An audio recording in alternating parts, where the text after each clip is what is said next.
Alright, so we're talking about breathing properly. So remember, when we take a deep breath, what we want to imagine is it going to our belly, our sides, our back, and into the pelvic floor.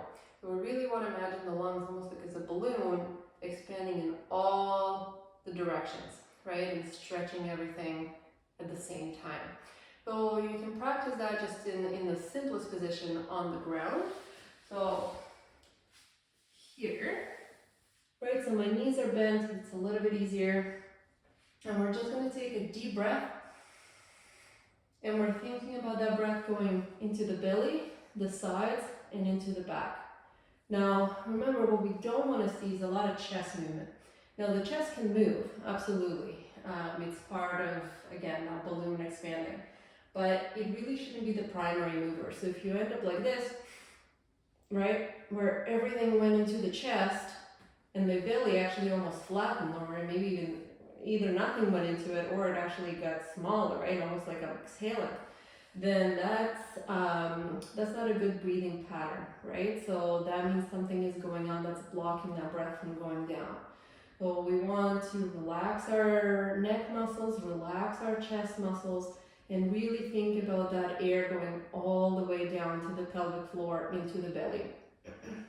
Sometimes it's easier if you put a hand on the belly and a hand on the chest part, and then you're trying to make this belly hand move more than the chest hand.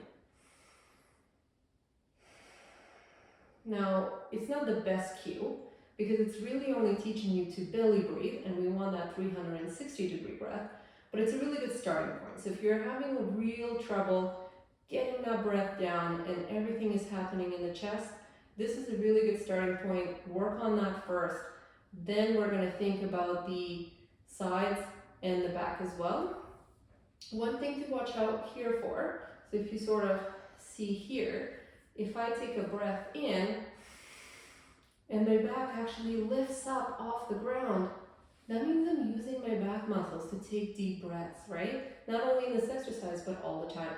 So we really want to watch out for that, and we actually want the back to get closer to the ground, not by forcing it there, but with that breath.